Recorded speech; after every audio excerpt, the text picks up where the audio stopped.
ఇంటి ఆయన కోపమవుతాడని తెలిసిన, పిల్లల ఆకలితో అరగంట అలమటిస్తారని తెలిసిన మా అక్క చెల్లెళ్ళు అందరూ ఇక్కడికి విచ్చేసి వారి అభిమానం ప్రదర్శించినందుకు వారికి ప్రత్యేకంగా నా అభినందనలు, నా కృతజ్ఞతలు తెలియజేస్తున్నా.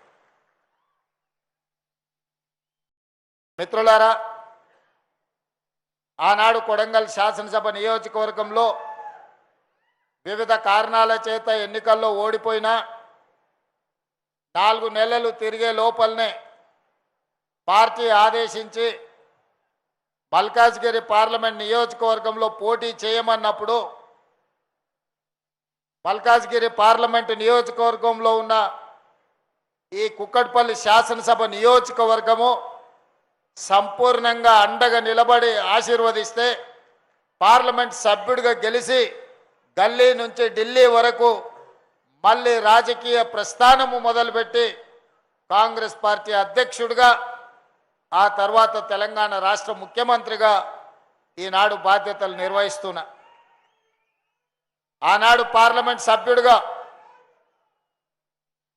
ఈడ పేదల గల్లీలలో, ముస్లింల బస్తీలలో, కుక్కట్పల్లి కాలనీలలో మీ అందరితో కలిసి నడిచి మీ సమస్యల మీద కొట్లాడి, వరదలు వచ్చినప్పుడు మీ ఇండ్లు మునిగిపోయినప్పుడు మీకు సంబంధించిన సమస్యలు ఆనాటి ప్రభుత్వం పరిష్కరించనప్పుడు మీ పక్కన నిలబడి ఆనాటి ప్రభుత్వం మీద ఒత్తిడి తీసుకొచ్చినాం.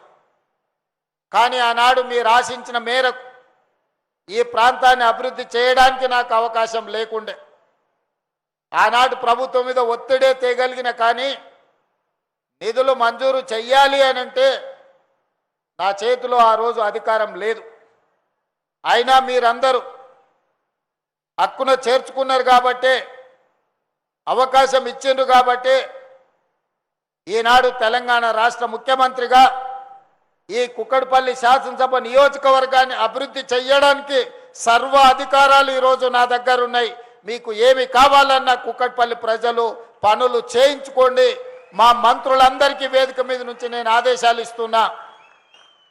ముఖ్యంగా మా మిత్రులు శ్రీధర్ బాబు గారికి కుక్కట్పల్లిని ప్రత్యేకంగా మీరు చూడాలి. ఆనాడు రూపాయి ఖర్చు పెట్టకుండా వందలాది పోలింగ్ బూతుల్లో నా ముఖ పరిచయం లేకపోయినా వాళ్ళే స్వయంగా ఎన్నికల ఏజెంట్లుగా కూర్చొని అపార్ట్మెంట్లలో వాళ్ళే చందాలు వేసుకొని బస్తీలలో పేదవాళ్ళు మన నుంచి ఏం ఆశించకుండా ఆనాడు నాకు అండగా నిలబడ్డారు. ఈరోజు వాళ్ళ రుణం తీర్చుకునే అవకాశం వచ్చింది. మీరు ఖచ్చితంగా ఈ ప్రాంతంలో రోడ్లైనా, ఈ ప్రాంతంలో ఫ్లైఓవర్లైనా, ఈ ప్రాంతంలో చెరువుల పునరుద్ధరణైనా, ఈ ప్రాంతంలో విద్య కోసం పాఠశాలలు, కళాశాలలైనా, ఈ ప్రాంతంలో ఉద్యోగ ఉపాధి అవకాశాలకు అవసరమున్న పరిశ్రమల విషయంలో అయినా మీరు పెద్ద మనసు చేసుకొని కుక్కట్పల్లి నియోజకవర్గాన్ని ప్రత్యేకంగా చూడాల్సిందిగా నేను మీకు విజ్ఞప్తి చేస్తున్నా.